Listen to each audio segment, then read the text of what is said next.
Hello बच्चों, क्या हाल चाल। आशा करता हूँ आप सब बहुत अच्छे होंगे। तो देखिए बच्चों, एक बार आज हम फिर से आप सबके मध्य में हाजिर हुए हैं। और जैसा कि हमने कल आपको बताया था, जो कि हमारा इंट्रोडक्शन लेक्चर है, उसमें हमने आपको बताया था कि हमने एक नए बैच जिसका नाम ब्रह्मास्त्र सीरीज के नाम से है, उसको लॉन्च किया है। और उसी के अंतर्गत आज हमारा पहला लेक्चर होने वाला है।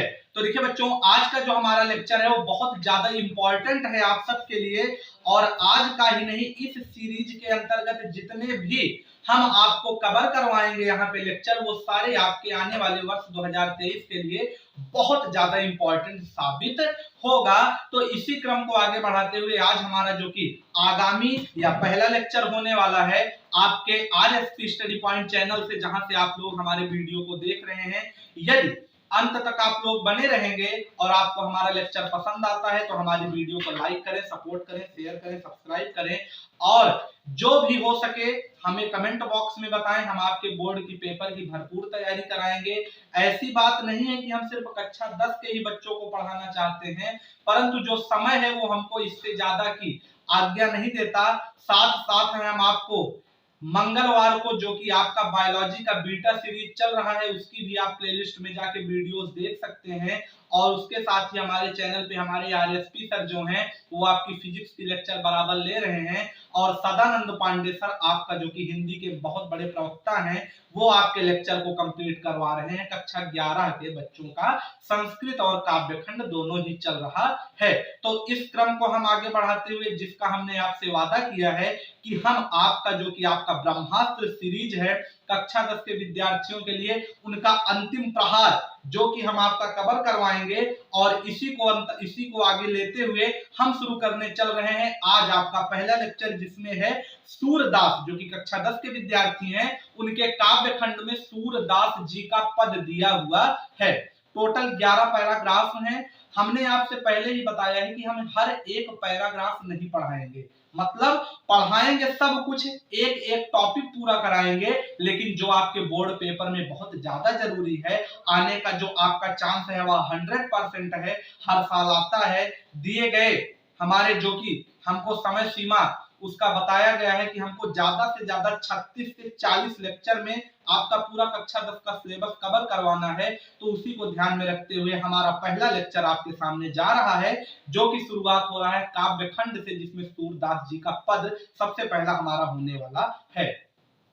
यदि आप सूरदास जी के बारे में मुख्यतः जानकारी लेना चाहते हैं तो आप लोग जीवन परिचय की महासीरीज में जा सकते हैं, जिसमें दूसरा वीडियो सूरदास जी का ही जीवन परिचय के बारे में बताया गया है। सूरदास जी का पद हम शुरू करते हैं कि चरण कमल बंदव हरिराई।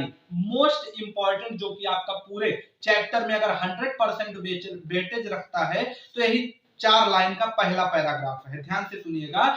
चरण कमल बंदव हरिराई, जाकी कृपा पंगु गिर लांघे, अंधे को सब कुछ दर्शाई, बहिरो सुन गूंगे पुनि बोले, रंग चले सिर छत्र धराई, सूरदास स्वामी करुणा में बार बार बंदव तिहि पाई।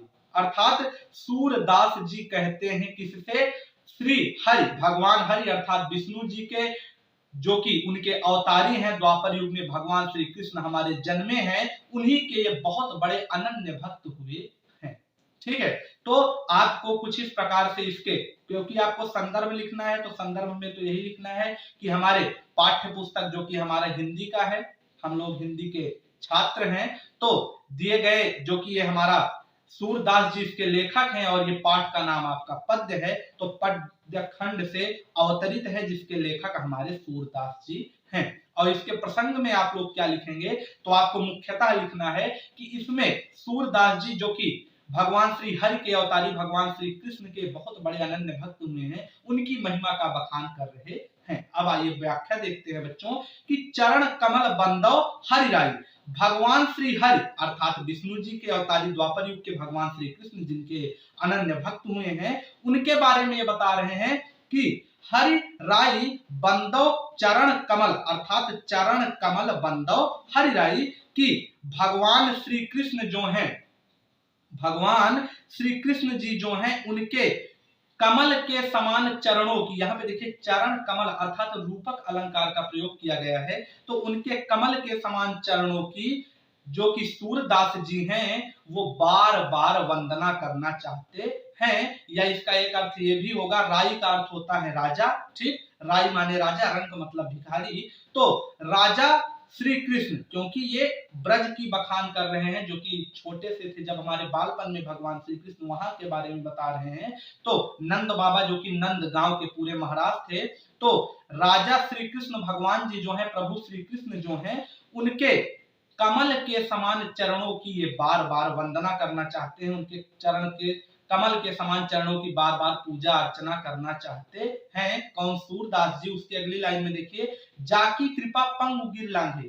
श्री कृष्ण भगवान के बारे में बताते हैं सूरदास जी कि भगवान श्री कृष्ण की महिमा इतनी अद्भुत है कि उनकी यदि कृपा हो जाए तो पंग भी गिर लांघ सकता है, अर्थात लंगड़ा व्यक्ति भी पूरा पहाड़ पार कर सकता है, जो कि एक अद्भुत बात है। भाई लंगड़ा तो चल भी नहीं सकता, पहाड़ कैसे लांघेगा? लेकिन यदि भगवान श्री कृष्ण जी की उस पे महिमा हो जाए तो उनके कृपा से पंग अर्थात लंगड़ा व्यक्ति भी क्या कर सकता है? पहाड़ को लांघ सकता है। और अंधे को सब कुछ दर्शाई।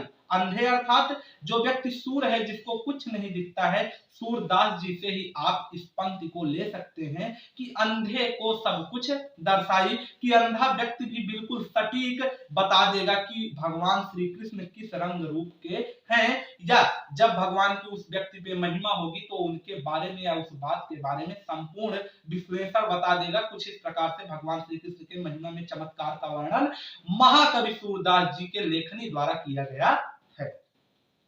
अब देखिए बच्चों, बहिरो सुनी गूंगे पुनि बोले, रंक चले सिर छत्र धराई। और देखिए इसके बाद इनके बखान का वर्णन किस प्रकार से है कि बहरा व्यक्ति सुनने लगेगा, कब? जब भगवान श्री कृष्ण की क्या होगी? उसके ऊपर अनुकंपा होगी। और गूंगे पुनि बोले, गूंगा व्यक्ति जो है वह दोबारा बोल सकता है यदि भगवान श्री कृष्ण चाहेंगे।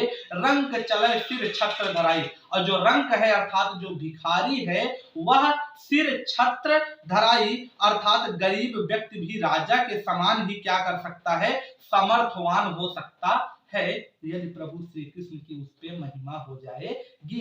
तो आप लोग एक लाइन में ये कह सकते हैं कि भगवान श्री कृष्ण की महिमा जो है वो बड़ी अद्भुत है। उन्हीं भगवान श्री कृष्ण की जो उनके कमल के समान चरण है, उसकी बार बार सूरदास जी पूजा अर्चना करना चाहते हैं और करते हैं, और ये कहते हैं कि उनकी यदि कृपा हो जाए तो लंगड़ा व्यक्ति पर्वत पार कर सकता है, गूंगा व्यक्ति फिर से बोल सकता है, बहरा सुन सकता है, अंधा सब कुछ देख सकता है, रंक जो व्यक्ति है, भिखारी जो व्यक्ति है, वह एक राजा के समान सामर्थ्यवान हो सकता है। कुछ इस प्रकार से कृपा दृष्टि भगवान श्री कृष्ण अपने भक्तों पे बनाते हैं। उसके बाद सूरदास जी कहते हैं कि सूरदास स्वामी करुणामय।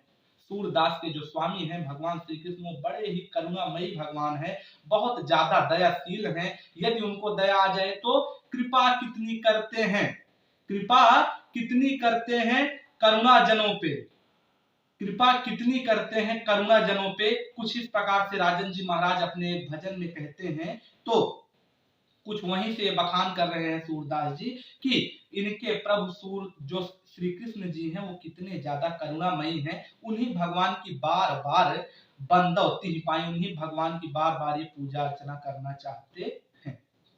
अब देखिए बच्चों, उसके बाद में जो हमारा अगला पैराग्राफ है वह भी इसी के समान तो नहीं, लेकिन इससे थोड़ा सा कम ही, परंतु आपके लिए इंपॉर्टेंट, आपके पेपर के नजर से जरूर है। तो इसको भी आप लोग ध्यान से सुने कि अविगत गति कछु कहत न आवे, अविगत गति कछु कहत न आवे। इस पैराग्राफ के पहले यदि हम आपको भूमिका बताएं या इस पैराग्राफ की प्रसंग बताएं तो प्रसंग यह आपको लिखना है कि इसमें सगुण और निर्गुण अर्थात जिन भगवान को हम देखते हैं, हमारे भगवान मर्यादा पुरुषोत्तम श्री रामचंद्र जी, भगवान श्री कृष्ण भगवान जो है, हमारे महादेव जी जो हैं, इन सब की हम इनके मूर्ति से, इनके प्रतिमा से हम इनकी पूजा करते हैं, इनके दर्शन हम साक्षात करते हैं। हमको बताया गया है कि भगवान श्री कृष्ण के उंगली पे सुदर्शन चक्र विराजमान है, एक हाथ में शंख है, एक हाथ में पद्म है, एक हाथ में खड़ग है, सिर पे उनके मुकुट है, देखने में श्याम वर्ण के हैं। और सबसे ज्यादा बड़ी बात यह है कि वो क्या है, तो बहुत बड़े करुणा निधान भगवान का उनको उपाधि दिया गया है कि उनको हम लोग डायरेक्ट देख के पूजा कर सकते हैं। तो ये है सगुण देव की, जिनको हम दर्शन कर सकते हैं। निर्गुण अर्थात निराकार, निराकार कौन है? जिसको हम कहते हैं कि हमारे भगवान कण कण में विद्यमान है, सर्वव्यापी है। जहां से जैसे भक्त प्रहलाद ने जब उनके पिताजी जो थे वो थोड़ा अहंकारी थे, तो उन्होंने कहा कि क्या तुम्हारे भगवान इस खंभे में भी हैं, तुम्हारे लिए यहाँ पे आ सकते हैं? तो उन्होंने कहा कि हे भगवान, आज आपको प्रकट होना पड़ेगा, और भगवान ने साक्षात उनको उस खंभे से निकल के उनको दर्शन दिया। तो इससे हमको क्या सीखने को मिलता है कि जो निराकार ब्रह्म की पूजा करते हैं, जिनके लिए कोई भी प्रतिमा, कोई भी मूर्ति आवश्यक नहीं है, जहां बैठ गए उनके भगवान वहीं पर हैं। कुछ इन सगुण और निर्गुण दो बातों में इस पूरे पैराग्राफ को समझाया गया है, किस प्रकार से कि अविगत गति कछु कहत न आवे। सूरदास जी कहते हैं कि अविगत, देखिए कितना छोटा शब्द लेकिन कितनी बड़ी मीनिंग है।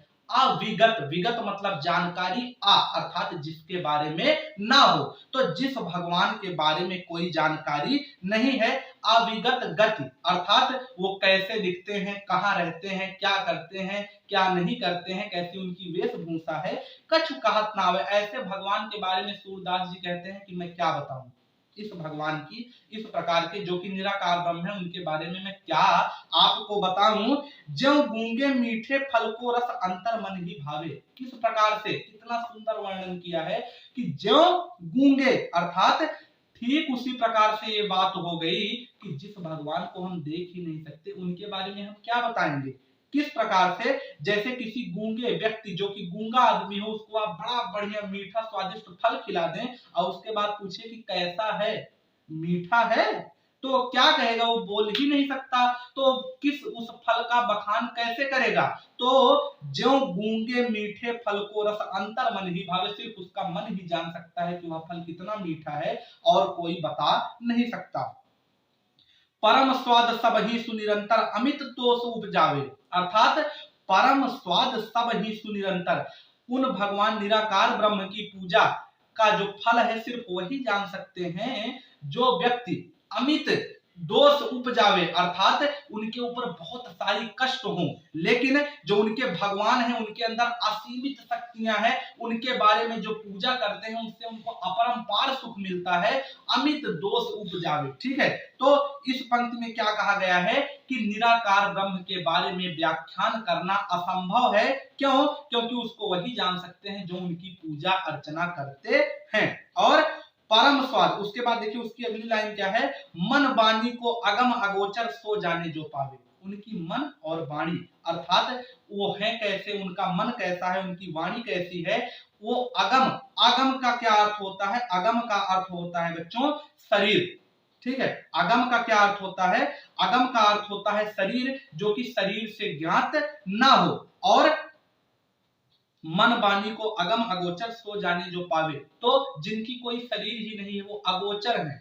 तुम हो एक अगोचर सबके प्राणपति, तो जिनकी कोई शरीर, कोई मूर्ति, कोई प्रतिमा विद्यमान नहीं है, उन भगवान की पूजा, उनके बारे में वही जान सकता है जो उनको ध्यान लगाता है, उनके प्रति आसक्त होता है। और रूप रेख गुण जाति जुगत बिन निरालंब कित धावे, ना उनके शरीर का पता है, रूप मतलब शरीर, रेख मतलब किस आकृति के हैं, और गुण उनके अंदर क्या गुण है, जुगत, जुगत मतलब क्या उपाय, वो क्या साधन करते हैं अपने भक्तों के लिए, बिन निरालंब कित धावे, ऐसे भगवान को जब हम जानते ही नहीं तो किस प्रकार से उनकी पूजा अर्चना करें। और अंत में कहते हैं सूरदास जी कि सब विधि अगम विचार ही ताते सूर सगुन पद पावे, तो इन सब विधि अगम विचार ही ताते, इन सब विधियों को देखने के बाद कि यदि हम निराकार ब्रह्म को साक्षात देख के पूजा अर्चना नहीं कर सकते, उनके बारे में हमारे पास कोई जानकारी उपलब्ध नहीं है,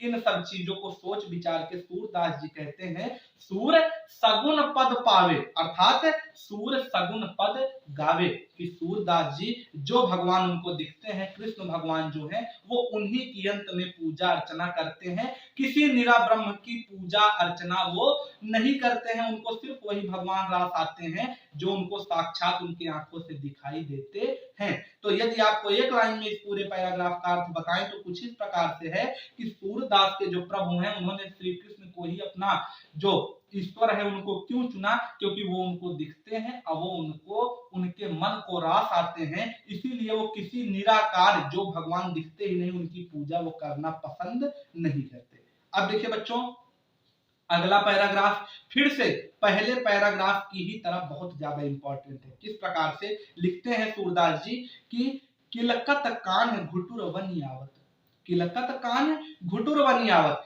कि भगवान श्री कृष्ण के बालपन का यहाँ पे थोड़ा मनोरम दृश्य खींचा गया है श्री कृष्ण अर्थात सूरदास जी के लेखनी के द्वारा। तो लिखते हैं कि किलकत कान घुटुर वन आवत, कि भगवान श्री कृष्ण जो है वो किलकत अर्थात किलकारी मारते हुए, जैसे छोटा बच्चा होता है तो जब किलकारी मारते हैं तो हमारी तरफ देखता है, तो वैसे ही भगवान श्री कृष्ण जो है वो किलकारी लगाते हुए, जो कि कान्हा है, और घुटनों के बल वो घुटनों के बल अपने आ रहे हैं, मतलब जमीन पे वो चल रहे हैं घुटनों के बल पे, और किस तरह से किलकारी मारते हुए वो धीरे धीरे चल रहे हैं। और देखिए, मन में कनक नंद के आंगन बिंब पकड़ बैठाओ। अब देखिए भगवान श्री कृष्ण यहाँ पे बालपन पे हैं तो बाल लीलाएं दिखा रहे हैं किस प्रकार की, जैसे एक छोटा बच्चा होता है जब वो अपने परछाई को शीशे में देखता है तो उसको पकड़ने के लिए दौड़ता है, कहीं लाइट पड़े टॉर्च पड़े तो वो देखता है ये क्या चीज है, रहे कि उसी की परछाई।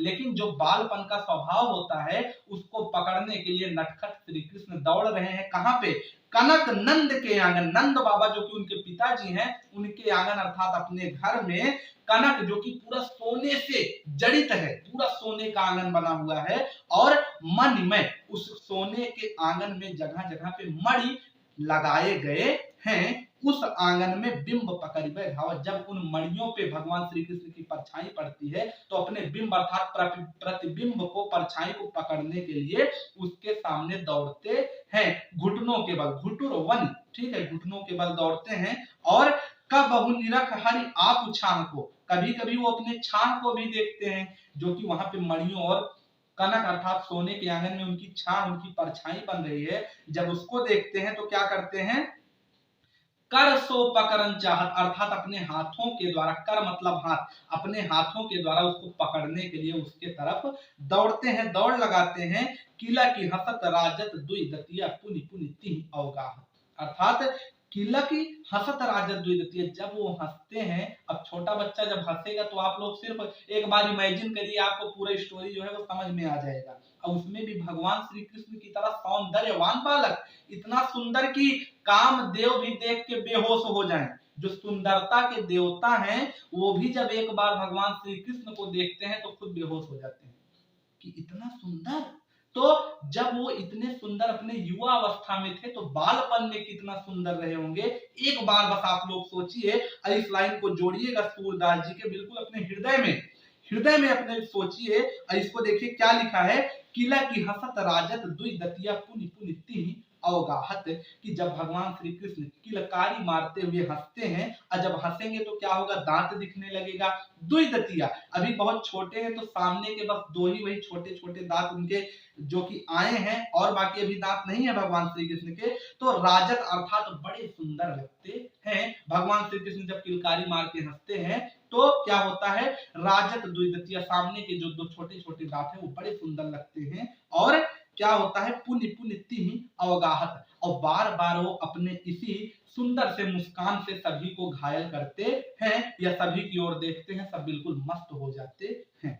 फिर देखिए, कनक भूमि पर कर पग छाया यह उपमा इक राजत, उसके बाद लिखा है कनक भूमि अर्थात सोने के भूमि, क्योंकि उनका पूरा आंगन किस प्रकार से है, सोने से जड़ित है, तो कनक भूमि पर कर पग छाया, उनके हाथ और पैर, कर पग छाया, हाथ और पैर की जो परछाई है, यह उपमा इक राजत, और किस प्रकार से उसकी उपमा दी गई है, किस प्रकार से, देखिए ध्यान से देखिएगा, बहुत मतलब सटीक जो एक उदाहरण दिया जाता है वो सूरदास जी ने दिया है, लाइन पूरी समझिएगा, कि कनक भूमि पर कर पग छाया यह उपमा इक राजत, एक प्रकार से सूरदास जी ने उपमा दिया है, मतलब बताया है कि किस प्रकार से वो दृश्य लग रहा है, कहां का, बाबा नंद के आंगन का, जो कि पूरे सोने से जड़ित है। अगली लाइन में देखिएगा कि प्रतिकरि प्रतिपद प्रतिमन वसुधा कमल बैठकी साजित, क्या लाइन लिखी है कि वसुधा अर्थात उस पृथ्वी, उस धरती में, वसुधा अर्थात होता है धरती, तो उस कनक जो कि पूरा सोने से जड़ित आंगन है, उस धरती में उनके प्रतिकर मतलब उनके हाथों का, और प्रतिपद उनके पैरों का, प्रतिमन जो मणि लगे हैं, वहां पे मणि लगे हैं, उन मणियों में जब उनके हाथों और पैरों की परछाई पड़ रही है उस धरती के कनक वाले आंगन के, तो कैसा लग रहा है? कमल बैठकी साजिद लग रहा है कि हर हर मणि, जितने मणि उस आंगन में जड़े हुए हैं, सभी मणियों में एक एक कमल का पुष्प रख दिया गया। कितना सुंदर यहाँ पे सूरदास जी ने उपमा दिया है। उसके बाद देखिए बच्चों, उसके बाद क्या लिखा है कि बाल दशा सुख निरखि जसोदा पुनि पुनि नंद बुलावत। अब जिसका इतना सुंदर पुत्र होगा वे माता पिता तो धन्य हो जाएंगे, उसमें भी खास करके माता जो कि बहुत ज्यादा प्यार करती है अपने पुत्र से, तो इस बाल सुख को देख के बार बार वो नंद बाबा को बुला रहे हैं कि इधर आ जाओ, देखो अपना श्री कृष्ण जो अपना लाडला पुत्र है वह किस प्रकार से अपनी बाल लीलाओं को दिखा रहा है। और अचरा तर लय ढाकी सूर्य के प्रभु को दूध पियावती। जब भगवान श्री कृष्ण अपना बालपन दिखाते दिखाते थक जाते हैं तो अचरा तर अपने आंचल के नीचे माता, कौन? भगवान श्री कृष्ण की जो माता हैं यशोदा जी, वो अचरा तरल ढाक सूर्य के प्रभु को दूध पिया। सूरदास के प्रभु जो श्री कृष्ण भगवान हैं, जब वो खेलते खेलते थक जाते हैं तो अपने आंचल के नीचे माता जी छुपा के उनको दूध पिलाती हैं। तो ये आपका जो तीसरा पैराग्राफ है यह कंप्लीट हो गया है। पहले पैराग्राफ की तरह ही यह भी पैराग्राफ आपका आपके पेपर के लिए इंपॉर्टेंट होगा। जो भी बच्चों बता रहे हैं, यदि आप उस पर 100% ध्यान देंगे तो जब आप परीक्षा दे के आएंगे तो कहेंगे वाह, अरे गुरुजी गजब पढ़ाए थे। अगर इस तरह का आपका एक्सप्रेशन होना चाहिए, यदि आप सोच रहे हैं कि पेपर में सर्वोत्तम हमारा ही अंक हो, तो इस सीरीज को बिल्कुल मन से फॉलो करें और बस हमारे साथ आनंद लेते चले चले सूरदास की लेखनी में। तो देखिए अगला क्या है, अगला जो पैराग्राफ है वो इंपॉर्टेंट नहीं है। इंपॉर्टेंट क्यों नहीं है? क्योंकि पेपर में अभी तक मतलब ये मान के चलिए कि अगर 100 साल का यूपी बोर्ड का इतिहास है तो एक आध दो बार ये कभी पूछा गया था 1905 में, जब जयशंकर जी का जमाना था। तो अब के लिए इंपॉर्टेंट नहीं है, लेकिन चैप्टर में है तो हम आपको पढ़ा रहे हैं, सिर्फ एंजॉय के लिए इसको पढ़िए। कि श्री कृष्ण भगवान जी कहते हैं अपनी माता यशोदा से कि माता जी, मैं भी सभी साथियों और अपने भैया, बड़े भैया बलराम जी के साथ जंगल में जाऊंगा गैया को चराने। अब श्री कृष्ण थोड़े बड़े हो रहे हैं तो सूरदास जी अब जंगल का जो उनका बालपन में वो बहुत सारे नटखट काम किए थे उसका वर्णन कर रहे हैं, जब गाय चराने जाते थे। तो श्री कृष्ण जी कह रहे हैं अपनी माता से कि हे माता, अब मैं गाय चराने के लिए वन जाऊंगा। और कैसे कह रहे हैं कि मैं अपनी सब गाय चराई हूं, कि हे माता अब मैं अपनी सारी गायों को चराऊंगा। कहां पे? प्रात होत बल के संग जय हो, तेरे कहे न रही हो। अब माता जी कह रही हैं कि भाई कोई छोटा बच्चा हो हमारे घर में तो हम लोग कहते हैं कि रोड पे ना जाना, नहीं तो क्या होगा बेटा, अभी तुम अबोध हो, अज्ञान हो, तुमको नहीं पता है वहां का रूल और रेगुलेशन कि गाड़ी कहाँ आती है कहाँ जाती है। पता लगे किसी गाड़ी के नीचे आ जाओ, तो उस जमाने में माता जी को डर था कि कहीं कोई गाय वाय छोटा बच्चा है, इसको थोड़ा सा कुछ लग जाए कहीं पे, तो इसलिए माता जी कहती हैं, माता जी से मतलब झगड़ा करते हैं कि अब मैं भी गाय चराने जाऊंगा। तो लिखते हैं सूरदास जी कि मैं अपनी सब गाय चराई हूं। श्री कृष्ण जी कहते हैं कि अब मैं भी अपनी सब गाय चराने जाऊंगा। कहां पे? वन में। कब जाऊंगा? प्रात होत बल के संग जई हो, तेरे कहे न रही हो।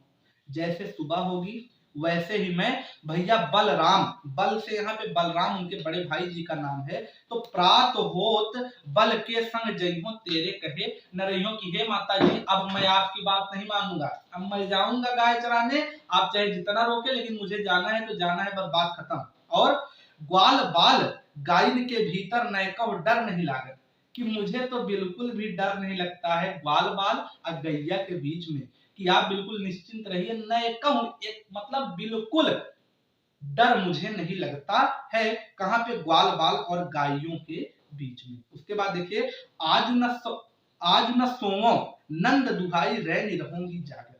और आज मैं क्या करूंगा? आज न सोए हूं, मतलब कल सुबह भाई, कल मुझे इतना जरूरी काम करने जाना है, गाय चराने जाना है जंगल में, और आज रात में सो जाऊंगा। मैं कसम खाता हूं नंद बाबा की, क्या? आज न सोई हूं नंद दुहाई, कि मैं अपने पिता श्री नंद बाबा की कसम खाता हूं कि आज पूरी रात मैं सोऊंगा नहीं। कौन कह रहे हैं? छोटे कृष्ण। किससे? अपनी मम्मी से। और क्या कह रहे हैं?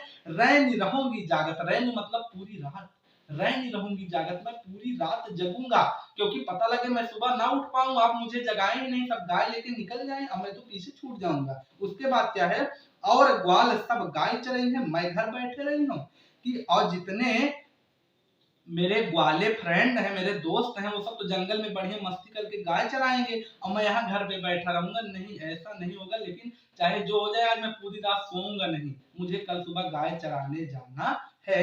और अंतिम लाइन में जब माता जी जानती हैं कि मतलब ये मानेगा नहीं, बिल्कुल जिद पकड़ लिया है, गाय चराने जाएगा ही, तो पुत्र प्रेम में वो क्या कहती हैं कि सूरदास जी लिखते हैं कि माता जी क्या कहती हैं कि श्याम, सूर्य श्याम तुम सोई रहो, अब प्रात जान में देंगे, कि हे मेरे पुत्र, हे श्री कृष्ण, हे मेरे बेटे, तुम सो जाओ, जब सुबह होगी तो मैं तुमको प्रात जान मैं दी हूं, मैं तुमको खुद जाने दूंगी, मैं तुमको जगा दूंगी, लेकिन अभी तुम सो जाओ, पूरी रात परेशान ना हो, कल सुबह जाना है गाय चराने, कहोगे मैं भी चली चलूंगी, लेकिन ऐसा नहीं, मतलब हम आपको समझा रहे हैं। बाकी सूरदास जी लिखते हैं कि उनके जो प्रभु हैं श्री कृष्ण जी, उनकी माता जी कहती हैं कि हे पुत्र तुम सो जाओ, जब कल तुम सुबह जाने लगोगे तो मैं तुमको जगा दूंगी। तो ये इंपॉर्टेंट नहीं है, लेकिन मजेदार पैराग्राफ।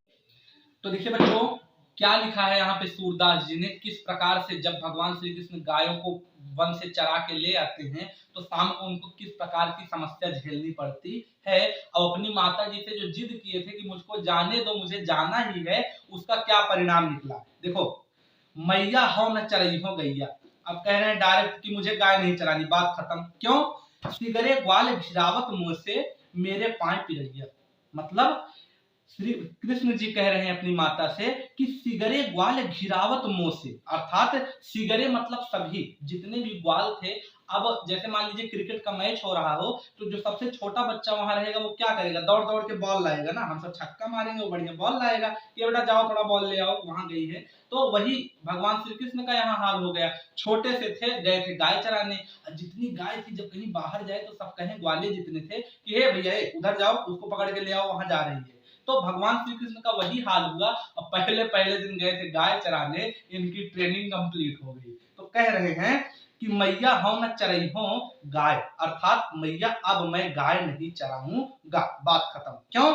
सिगरे ग्वाल घिरावत मोसो मेरो पाए पिराए, कि जितने भी सिगरे मतलब सभी, ग्वाल मतलब ग्वाले जो हैं, घिरावत मोसो जितनी भी गायें हैं, सबका मुझसे ही घेरा करवाते हैं, सबको मुझे ही कहते हैं कि तुम पकड़ के ले आओ। और उससे क्या हुआ, आज पूरा दिन मेरे पाए पिराए, इतना ज्यादा मुझे दौड़ना पड़ा कि मेरा जो पैर है वह पिराने लगा, अर्थात दर्द होने लगा। फिर जौ न पत्याही पूछ बलदाऊ अपनी सौंह दिवाए, अगर आपको मेरी बात पे विश्वास नहीं है कि ग्वालों ने मेरे साथ ऐसा किया, तो मैं आपको विश्वास दिलाने के लिए कह रहा हूं कि आप भैया बलराम से पूछ लीजिए कि आज मुझे कितना दौड़ाया गया है वहां पे जंगल में।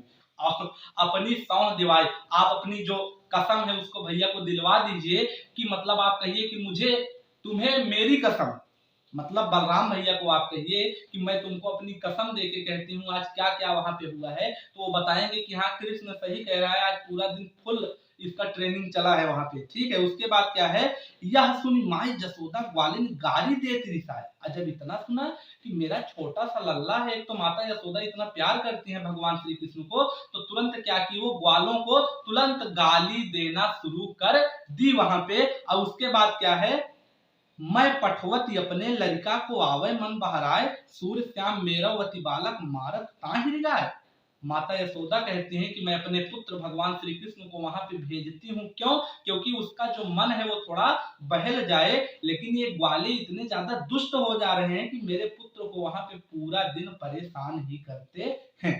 तो ये जो दोनों पैराग्राफ है यहाँ इंपॉर्टेंट में बिल्कुल नीचे से ऊपर आता है, मतलब इंपॉर्टेंट नहीं है, आप लोग समझ रहे हैं, क्लास में नीचे से टॉप पे आने वाले रहते हैं ना कुछ लोग, बस वही कंडीशन है। आगे देखिए बच्चों, आगे वाला जो है वह भी थोड़ा थोड़ा इंपॉर्टेंट है, बाकी मेन नहीं है, जो बहुत ज्यादा होगा हम आपको बताएंगे। ठीक, सखीरी मुरली लीजे चोरी, अर्थात अब इसमें क्या कह रही हैं, जो वहां पे गोपियां हैं वृंदावन में, वो कह रही हैं कि भगवान श्री कृष्ण आजकल हमको टाइम नहीं दे रहे हैं, और टाइम नहीं दे रहे हैं तो टाइम निकलवाना पड़ेगा। निकलेगा कैसे? पूरा दिन तो बिजी रहते हैं अपनी मुरली को लेके, वही हमारी सौतन बन के बैठी है, उसको दूर कर दिया जाए तो भगवान श्री कृष्ण हम सबको अपना बराबर बराबर टाइम फिर से देंगे जैसे देते थे। तो उसमें कह रहे हैं, सूरदास जी कह रहे हैं, गोपियों का थोड़ा सा यहाँ पे दुख विरह कथा बताया गया है।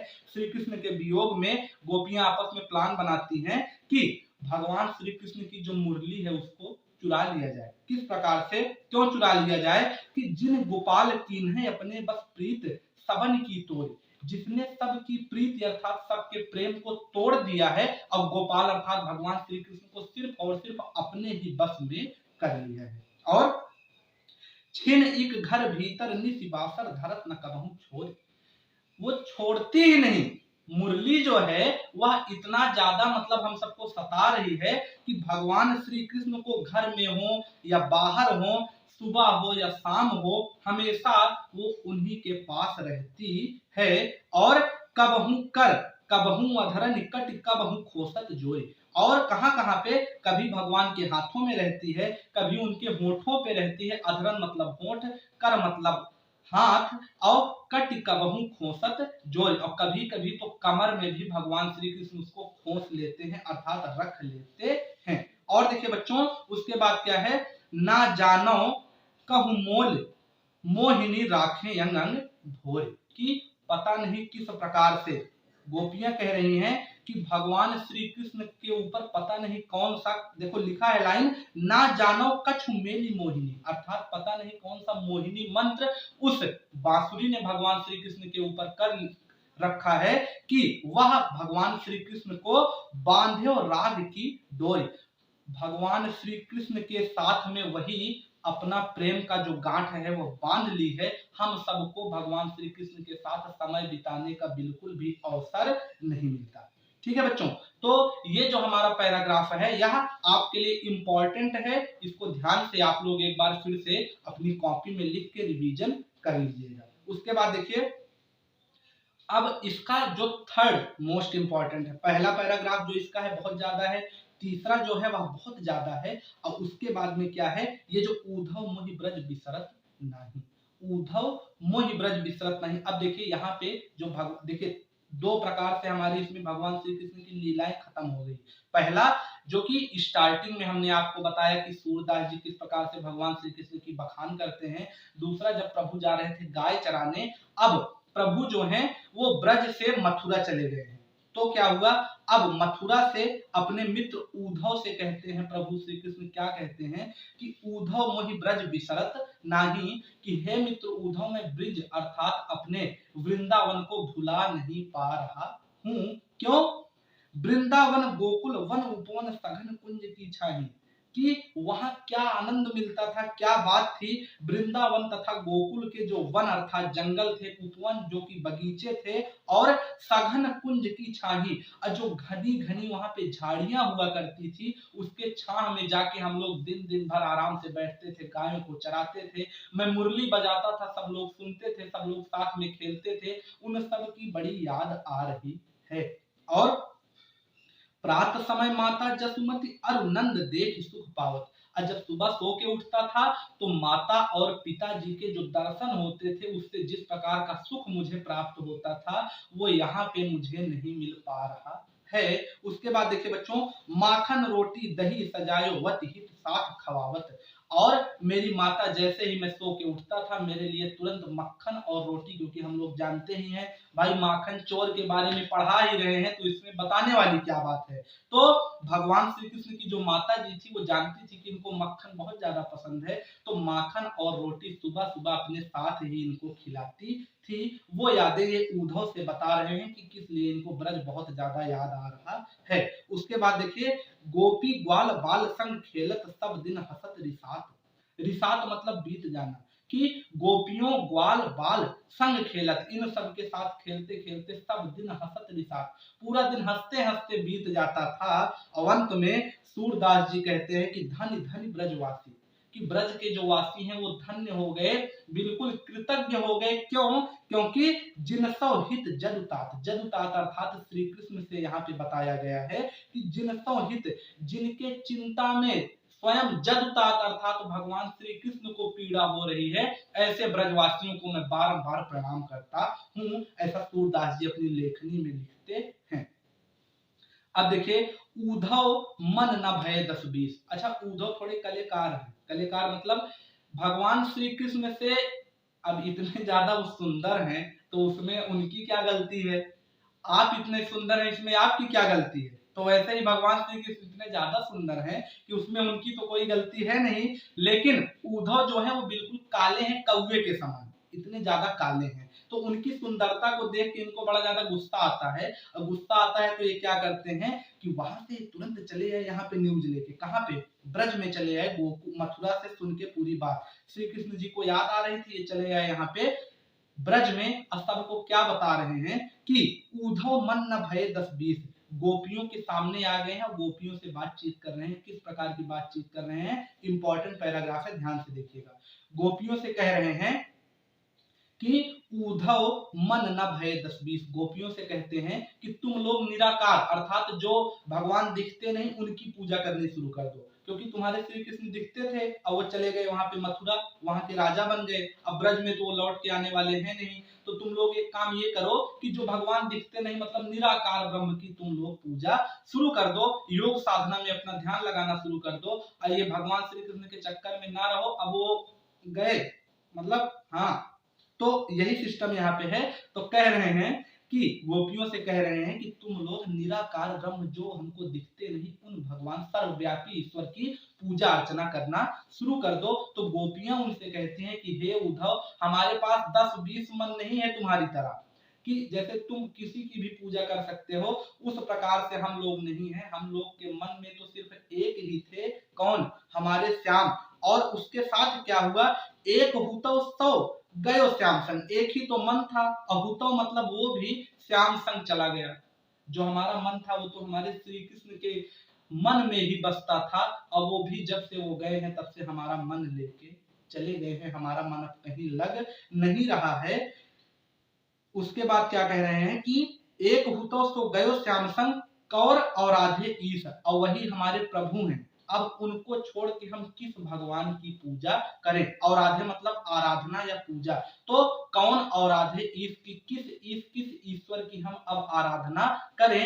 एक ही तो हमारे पास मन था, वो भी श्री कृष्ण के साथ वहां पे मथुरा में चला गया। उसके बाद इंद्र शिथिल भई केशव बिनु ज्यों देहि बिनु शीश, और हमारा हाल आजकल ठीक उसी प्रकार से है जिस प्रकार हमारी जो इंद्रियां हैं, अर्थात हमारे शरीर में 5 इंद्रियां पाई जाती हैं। इंद्रियां से आप हमारे शरीर के हड्डी, जो हमारी ढांचा है पूरा शरीर का, हमारा जो सिस्टम है उसको भी आप समझ सकते हैं। तो हमारी जो हड्डियां हैं वो बिल्कुल सूख जा रही हैं, शिथिल हो जा रही हैं। किस वियोग में? केशव बिनु, भगवान श्री कृष्ण के वियोग में। और ज्यों देहि बिनु शीश, और हमारा हाल ठीक उसी प्रकार से है जिस प्रकार बिना सर के देह का हालत होता है। आप किसी के सिर को काट दीजिए तो उसके देह की क्या हाल होगी? वो तो मृत हो जाएगी।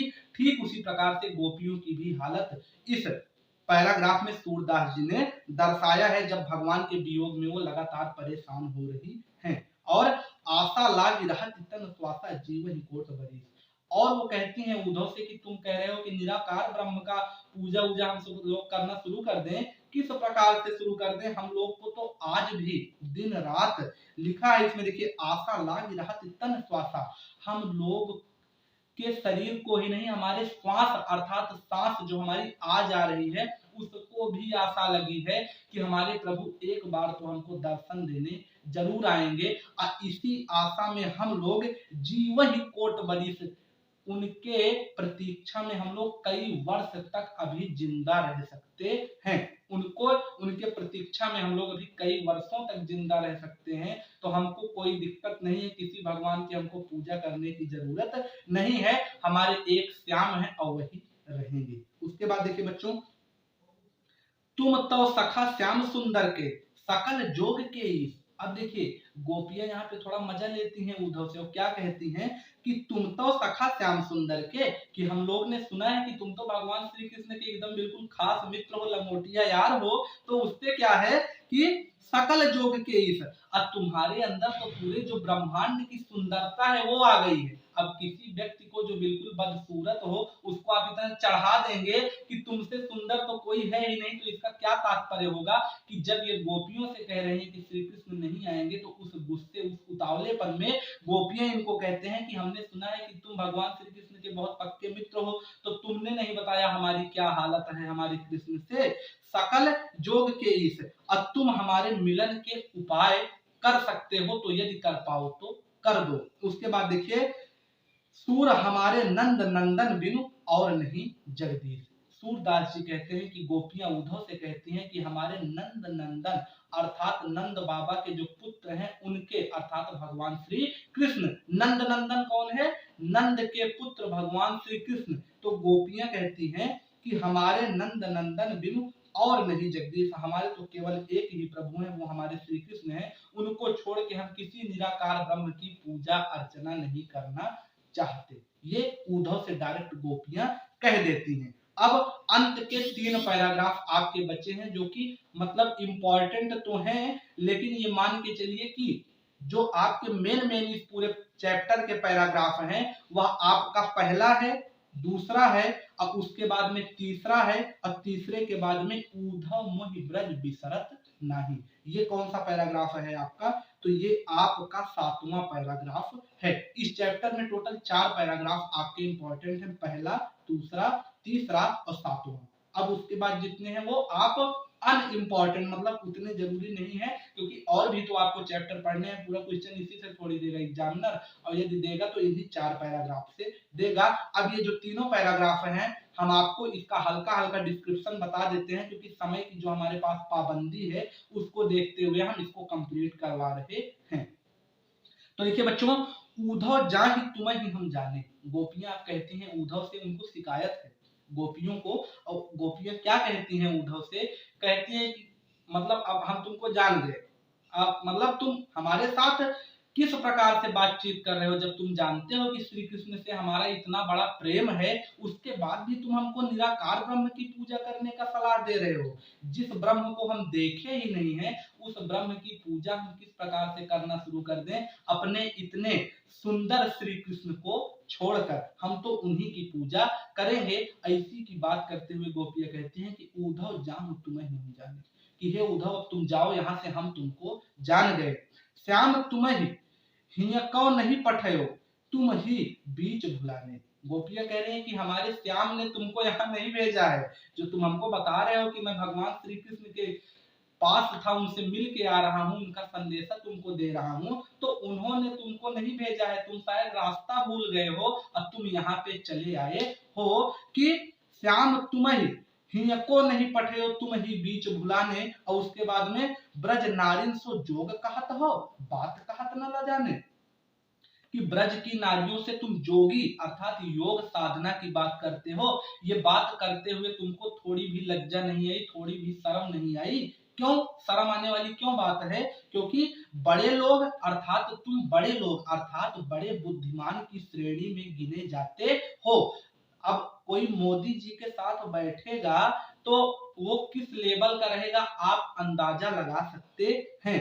तो जब तुमको भगवान श्री कृष्ण जो कि इस पूरे जगत के पालनकार हैं, उनके जब तुम मित्र हो तो तुमको इस प्रकार की बात करते हुए थोड़ी भी लज्जा नहीं आ रही है। तो बड़े लोग न विवेक तुम्हारे, भले ही तुम बहुत बड़े बुद्धिमान हो लेकिन हमारे नजर में तुम्हारा विवेक बिल्कुल जीरो है, तुम बुद्धिमान हमारे लिए बिल्कुल भी नहीं हो। और ऐसे भय अयाने, आज तुमको क्या हुआ है, क्यों तुम मूर्खों वाली बात कर रहे हो, अयाने अर्थात मूर्ख, कि हे उद्धव तुम हमसे योगी योग साधना की बात कर रहे हो, आज तुमको क्या हुआ है, क्यों तुम हमसे मूर्खों वाली बात कर रहे हो। उसके बाद देखिए, हम सौ कही लई हम सही के, लाइन ध्यान से देखिएगा कि हम सौ कही लई हम सही के, जिया गुण ले सयानी, कि हमसे तो तुमने कह दिया, हम सब कही कि हमसे तो तुमने ये बात कह दिया, जैसे हम लोग कहते हैं कि हमसे तो कह दिए लेकिन उनसे ना कहना, तो वही गोपियां यहाँ पे थोड़ा सा इनको ये मान के चलिए कि चेतावनी दे रही हैं कि ये बात तो तुमने हमसे कह दिया और हमने हम सही के और हमने सहन भी कर लिया, कि तुम हमसे कह रहे हो कि तुम योगी बन जाओ, तो हमसे तुमने कहा हमने इस बात को सहन कर लिया। जी गुण ले सयाने। लेकिन ये बात अब तुम आगे ना कहना, इसको तुम अपने हृदय में बैठा लो। जी अर्थात हृदय, इस बात को तुम समझ लो कि अब इस बात को किसी भी गोपी से आगे जाके ना कहना कि अब तुम श्री कृष्ण को छोड़ के और निराकार ब्रह्म की पूजा अर्चना करनी शुरू कर दो। उसके बाद देखिए बच्चों, कहाँ अपला कहाँ दिगम दिसंबर मस्ट कहो पहचाने, कि कहाँ अबला नारी, अबला अर्थात हम लोग जो कि एक मर्यादित स्त्री हैं, और कहाँ दशा दिगंबर, और कहाँ दिगंबर अर्थात जो वस्त्रहीन होते हैं, कोई कपड़ा उनके शरीर पे नहीं होता है, जैसे हमारे नागा बाबा होते हैं, इन प्रकार के जो साधु होते हैं, तुम हमको दशा दिगंबर वाला बातचीत करने के लिए कह रहे हो कि हम अपने वस्त्रों को त्याग दें और उसके बाद में निराकार ब्रह्म के पूजा में जुट जाएं। तो कुछ इस प्रकार से तुम हमसे किस प्रकार से कह सकते हो, मस्ट करो पहचाने, इस प्रकार की बात हमसे मस्ट अर्थात चुप हो जाओ, इस प्रकार की बात हमसे ना करो। उसके बाद देखिए, साच कहो तुमको अपना सौ बूझती बात निदाने, असूर श्याम जब तुम ही पठायो तब ने कहूं मुस्काने। गोपियां जान गई कि ये उद्धव अपने तरफ से बातचीत कर रहे हैं, हमारे श्री कृष्ण ऐसा कभी भी नहीं कह सकते। क्या बात कि साच कहो, हे उद्धव तुम सच सच बताओ, तुमको अपनी तुमको तुम्हारी ही कसम है, जो मैं पूछ रही हूँ उसको तुम सच सच बताओ। बूझती बात निदाने, जो मैं बात मतलब बूझती बात निदाने, जो मैं पूछ रही हूँ उसको तुमको सौगंध है कि तुम सच सच बताओ। क्या पूछ रही है गोपिका? सूरदास जी लिखते हैं कि जब तुमको भगवान श्री कृष्ण ने यहाँ भेजा था, पठायो अर्थात भेजे थे यहाँ पे ब्रज में, तब नेकम मुस्काने, तब उनको हंसी नहीं आई थी ये बात करते हुए, और यदि वो मुस्कुराए होंगे तो जरूर तुमसे थोड़ी सी मस्ती कर रहे होंगे, मजा ले रहे होंगे, क्योंकि श्री कृष्ण को पता है कि दिगंबर किस रूप में पाए जाते हैं, और गोपियां एक मर्यादित स्त्री हैं, वो कभी भी उस प्रकार का योग साधना नहीं कर सकती। तो ये जो हमारा पैराग्राफ है, इसमें योग उद्धव जी और गोपियों के बीच में थोड़ी सी नोकझोंक चली है, ये इसका प्रसंग हो सकता है। उसके बाद में देखिए, अगले पैराग्राफ में गोपियां फिर पूछती हैं उद्धव से, क्या पूछती हैं कि निर्गुण कौन देश को वासी, कि जो तुम्हारे निराकार ब्रह्म है वो किस देश के वासी हैं, वो कहाँ रहते हैं जिनकी तुम हमको पूजा करने की बात कर रहे हो। मधुकर कहीं समझाई सौ दे बूझत साच नहासी, हे उद्धव, मधुकर अर्थात यहाँ से उद्धव को लिया गया है। तो मधुकर कहीं समझाई सौंध दे, कि हे उद्धव हम तुमको अपनी सौंध अपनी सौगंध दे के कहते हैं। बूझत साच न हासी, बूझत अर्थात हम तुमसे सचमुच पूछ रहे हैं, ये ना हासी हंसने वाली, हम तुम्हारा मजाक नहीं उड़ा रहे हैं, तुमसे सचमुच पूछ रहे हैं कि निर्गुण कौन देश को वासी, तुम्हारा निर्गुण जो निराकार ब्रह्म है वह किस देश में रहता है, और को है जनक, उनके पिता कौन है, कौन है जननी, उनकी माता कौन है, कौन नारी कौ दासी, और उनकी नारी अर्थात पत्नी कौन है, और उनकी दासी कौन है। क्योंकि हमारे श्री कृष्ण की तो चारों चीजें पता है, उनके जनक नंद बाबा, माता यशोदा, पत्नी भी उनकी हो गई थी रुक्मणी जी जो है, और उसके बाद में उनकी दासी अर्थात उनकी प्रेमिकाएं जो उनसे प्रेम करती हैं। तो हमारे जिन भगवान की हम पूजा करते हैं उनके बारे में तो हमको पूरा डिटेल पता है, लेकिन तुम्हारा जो ये निराकार ब्रह्म वाले भगवान है ये किस देश के वासी हैं, कहाँ रहते हैं। उसके बाद देखिए, कैसे वर्ण भेष हैं कैसे, और कि रस में अभिलाषी, उनके वर्ण अर्थात किस प्रकार से वो दिखते हैं, भेष किस प्रकार से उनका वेशभूषा है, और किस रस के अभिलाषी, उनको किस रस में प्रसन्नता होती है, क्योंकि हमारे श्री कृष्ण को तो प्रेम वाला जो रस है वह सबसे ज्यादा पसंद है। तुम्हारे निर्गुण ब्रह्म को किस प्रकार का रस पसंद आता है। और उसके बाद देखिए बच्चों, पावोगे पुण्य कियो आपनो, जौरे करेंगे गासी, सुनत मौन हो रहे बावरो सूर सबय मत नासी। कह रही हैं गोपियां कि पावों को पुण्य कियो आपनो, जौरे करोगे गासी, कि यदि गासी अर्थात छल, ये आप जो ये लाइन है इसके अंतिम से पहले के तरफ जाइए तब आपको यहाँ पे अर्थ समझ में आएगा कि पावोगे, क्या लिखा है देखिए, पावोगे पुण्य कियो आपनो, जौरे करोगे गासी, की यदि तुम हमारे साथ छल करोगे, हे उद्धव तुम यदि हमारे साथ छल करोगे तो पाओगे पुण्य कियो आपनो, तो तुम वही पाओगे जो छल तुमने हमारे साथ किया है। इस प्रकार से गोपियां यहाँ पे उद्धव से कह रही हैं, और सुनत मौन हो रहो बावरो, और जब ये चीज उद्धव जी सुने कि हमारा मजाक हम पे थोड़ा ज्यादा भारी पड़ गया तो मौन हो गए। किस प्रकार से बावरा अर्थात पागल व्यक्ति के समान से वो दिखने लगे। सूर सभय मति नासी। और गोपियों, जो अनपढ़ गोपियां थी, उनका जवाब देना उद्धव जो कि पढ़े लिखे व्यक्ति को दूभर हो गया, मुश्किल हो गया और वो परेशान हो गए। अब देखिए बिल्कुल लास्ट पैराग्राफ इस हमारे पूरे पाठ का।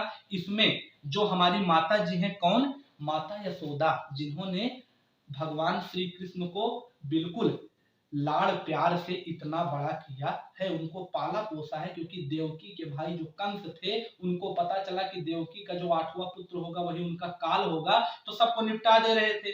अब वहां से नंद बाबा पूरा, अब भाई स्टोरी नहीं बता सकते, आप लोगों को पता ही होगा। तो नंद बाबा रात के समय यहाँ पे इनको ले आए थे ब्रज में और उनको छोड़ दिए थे। ठीक है, तो जब इनको छोड़ दिए थे यहाँ पे, किनके यहाँ? नंद बाबा के घर पे, तो क्या हुआ था, वहीं से इनका माता यशोदा ने पूरा पालन पोषण किया। और उसके बाद में अब जब भगवान श्री कृष्ण मथुरा चले गए हैं तो माता यशोदा यहाँ पे बहुत ज्यादा परेशान रहती हैं। और एक व्यक्ति जा रहा था उनके सामने, नगर का ही, जो कि मथुरा का रहने वाला था। तो माता जी ब्रज से उस व्यक्ति के द्वारा मथुरा अपना संदेशा भिजवाती हैं और श्री कृष्ण के बारे में देवकी जी को बताती हैं, संदेशित करती हैं। क्या बताती हैं अपने पुत्र प्रेम में? कि संदेशो देवकी सो कहियो, कि हे व्यक्ति, तुम जो जा रहे हो, मथुरा निवासी हो, एक मेरा संदेशा है, वो तुम देवकी, जो कि कृष्ण की माता है मथुरा में, उनसे कह देना। देखिए एक माता अपने पुत्र को कितना ज्यादा प्रेम करती है, यदि इसकी पराकाष्ठा आपको देखनी हो तो आप इस पैराग्राफ में देख सकते हैं कि संदेशो देवकी सो कहियो, कि हे राही, हे व्यक्ति जो तुम जा रहे हो राह से, कहां से? ब्रज से गोकुल, मेरा संदेशा तुम देवकी से जरूर कहना। क्या कहना? कि हाँ तो धाय तिहारो सुत की, कि मैं तो यहाँ पे एक धाय माँ थी। एक कौन थी? जैसे यहाँ पे देखिए बच्चों, यहाँ पे यशोदा जी कहती हैं देवकी जी से, उस राही से कहती हैं जो कि उसको संदेशा देना है देवकी जी से, तो वो कहती हैं कि मैं तो शुरुआत से ही तुम्हारे पुत्र की एक आया या दाई के रूप में थी। वही कह रही हैं कि हाँ तो धाय तिहारो सुत की दया करत ही रही हो, कि मैं तो तुम्हारे सिर्फ पुत्र की एक दाई समान हूँ, तो मेरे ऊपर हमेशा दया बनाए रखना हे देवकी जी। और जदपि टेओ तुम जानती उनकी, ताऊ मोहि कही आओ, कि मैं जानती हूँ कि तुमको उनके सारे जो क्या हैं, उनके जो तौर तरीके हैं उससे तुम अवगत हो। तुमको पता है कि कृष्ण को क्या पसंद है, क्या ना पसंद है, उनकी हर आदत को तुम जानती हो, टेव अर्थात आदत। लेकिन फिर भी तो मोहि कही आओ, लेकिन इसके बाद भी मैं तुमको एक बार बताना चाहती हूँ, क्योंकि श्री कृष्ण जो है वो मेरे ही पास बड़े पले हैं, तो उनकी जानकारी मैं थोड़ा ज्यादा जानती हूँ। कुछ इस प्रकार से इनका कहना है। अब क्या कहती हैं कि प्रात हो तो मेरे लाल लड़ते माखन रोटी भाओ, कि जब सुबह होती है तो मेरे लाड़ लड़ौते अर्थात मेरे प्यारे कृष्ण को मक्खन और रोटी बहुत ज्यादा पसंद आती है। उसके बाद में तेल उबटनौ अरु तातौ जल, ताहि देखि भज जाते, कि जब वो तेल उबटन और गर्म पानी, तातो जल अर्थात गर्म पानी को देखते हैं, ताहि देख भग जाते, जैसे वो देखते हैं उसको देख के भग जाते हैं। कब? जब वो नहाते हैं। जब वो नहाते हैं तो माता यशोदा यहाँ क्या करती थी कि उनको नहलाने के लिए क्या क्या करती थी? तेल ले लेती थी, उबटन ले लेती थी और लास्ट में गरम गरम पानी से नहलाती थी। इसको देख के श्री कृष्ण भग जाते थे। और फिर क्या करती थी? उनको मनाने के लिए जोई जोई मांगत सोई सोई देती, क्रम क्रम करके नहाते। तो जब वो जैसे जैसे मांगते थे अपने मन से, वैसे वैसे मैं उनको दे देती थी। अब क्रम क्रम मतलब बारी बारी से वो धीरे धीरे नहाते थे। ठीक है, उसके बाद देखिए यशोदा जी क्या कहती है देवकी जी से कि सूर पथिक सुनि मोहि रैन दिन, बढ़ियो रहत उर सोच, अब मेरो वलक लड़ौते मोहन है हों करत संकोच, कि मुझे उस राही से कहती है माता जी कि हे पथिक, तुम को मैं ये सिर्फ जानकारी इसलिए दे रही हूँ क्योंकि भाई देखो, अब एक जो आया अर्थात एक जो दाई है, वह किसी पुत्र के माता से डायरेक्ट थोड़ी कह सकती है कि तुम्हारे पुत्र को तुमसे अच्छा मैं जानती हूँ। लेकिन एक यहाँ पे थोड़ा सा ममता का भाव दिखाया गया है। तो उस प्रकार से यशोदा जी कहती हैं कि हे राही, हे पथिक, तुमको मैं ये पूरी जानकारी इसलिए बता रही हूँ क्योंकि मुझे मेरे हृदय, मेरे उर में हमेशा एक संकोच बना रहता है कि पता नहीं मेरा पुत्र जो श्याम है वो पता नहीं किस हाल में वहां रहता होगा, कुछ खाता होगा, कुछ पीता होगा, कि मांगने में संकोच करता होगा। तो देखिए बच्चों, आज का जो लेक्चर 01 है हमारे ब्रह्मास्त्र सीरीज से, ये यहाँ पे कंप्लीट होता है। आप सबको मैं एक बार फिर से अवगत कराता हूँ कि टाइम की पाबंदी होने के कारण हमको ये जो लेक्चर है ये थोड़ा सा जल्दी जल्दी समझाना पड़ा, लेकिन जो हम अपने पूरा जहां जहां से हम सोर्स निकाल सकते हैं वहां वहां से हम आपके लिए पूरा कंटेंट लेके आ रहे हैं। वीडियो लंबी है, क्यों? क्योंकि वन शॉट है, इससे ज्यादा इसको नहीं काट सकते। 36 से 40 लेक्चर में आपका पूरा हिंदी कंप्लीट करवाना है, तो उस समय की मर्यादा को ध्यान में रखते हुए हम अपने लेक्चर को विराम देते हैं और आशा करते हैं कि आप लोगों का ढेर सारा प्यार, ढेर सारा स्नेह हमारे आरएसपी स्टडी पॉइंट चैनल पे बना रहेगा, मिलेगा। धीरे धीरे क्रम बाई क्रम हमारे लेक्चर को देखते चलिए, जिससे आपका बैकलॉग ना होने पाए कि पीछे का छूट गया, आप कैसे कंप्लीट करें। एक बार फिर से हम आपको बताएं कि पहला, दूसरा, तीसरा और सातवां और जो ये अंत का यहाँ पे 11वां लेक्चर है, यदि आप पेपर में रिवीजन करें तो सिर्फ इतने को ही करिए, आपका काम 100% डन हो जाएगा। तो ये हमारा यहाँ पे संपूर्ण विश्लेषण, पूरी जानकारी हो गई। तो चलिए बच्चों, इसी आशा के साथ कि आप लोग बहुत अच्छे होंगे, मिलेंगे आपसे नेक्स्ट लेक्चर में। तब तक के लिए ओके बाय।